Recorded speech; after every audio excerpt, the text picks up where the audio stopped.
This year, my spring elective focused on computational tools and techniques that, while not necessarily new, certainly achieved new prominence in the recent election. The vast networks of information that are created every day are simply too large for us to examine in their entirety.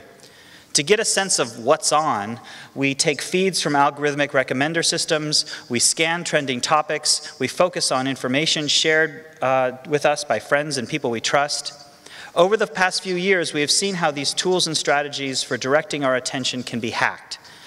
I packaged these ideas, these lessons, under the title Computational Propaganda. The class started with trending topics. How are these lists computed? What's the intuition behind their design? We started thinking about the words, trending, trendy, trend-setting.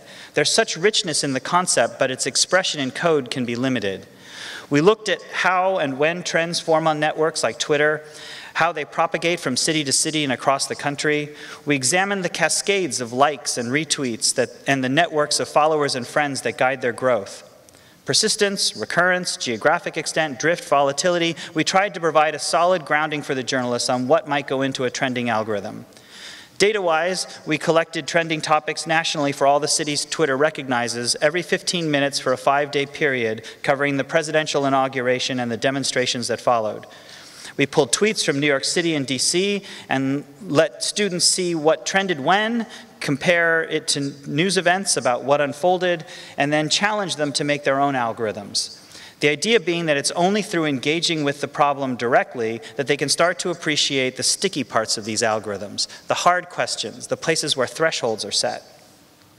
From trends, we moved to bots and botnets. We purchased 5,000 followers on Twitter from 2 different vendors, which is a fascinating thing by itself, examining their networks, the duty cycling, the believability of the bots, their ability to pass as real people, and the somewhat shocking ways that believability was achieved.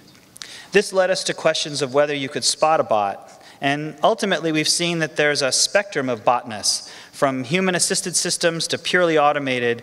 And ultimately, the question's really not if a program is a bot or not, but rather, how are people making use of aspects of the communication network that the designers didn't anticipate?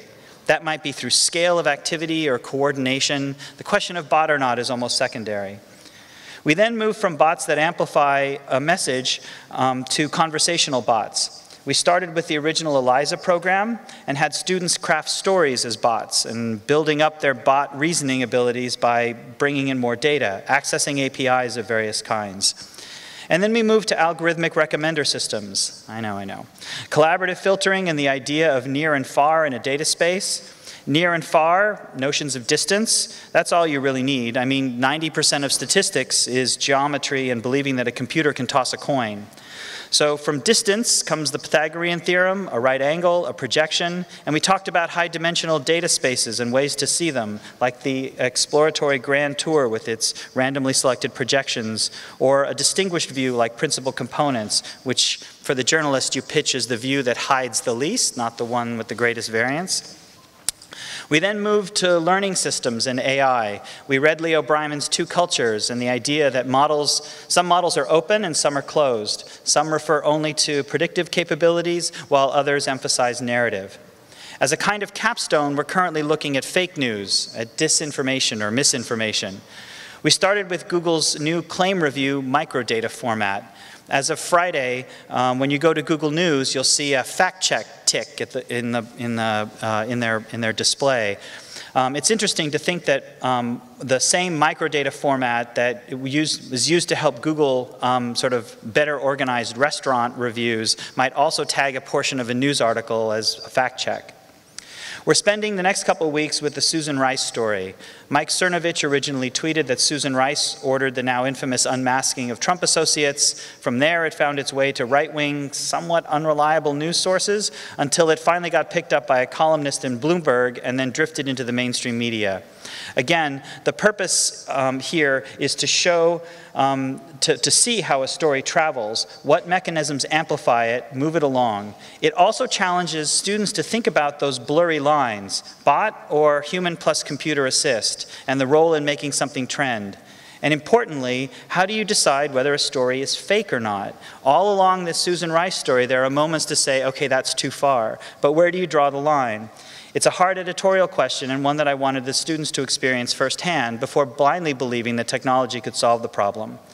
Along the way, the students learned about how the web works, how APIs work, network analysis, multivariate statistics, a little machine learning, a little some Python, all in an attempt to create a new kind of reporting practice, one that can both report on as well as report with data, code, and algorithm. And as I see, I'm at 10:04. My time is up. Thank you for letting me share my experiences today.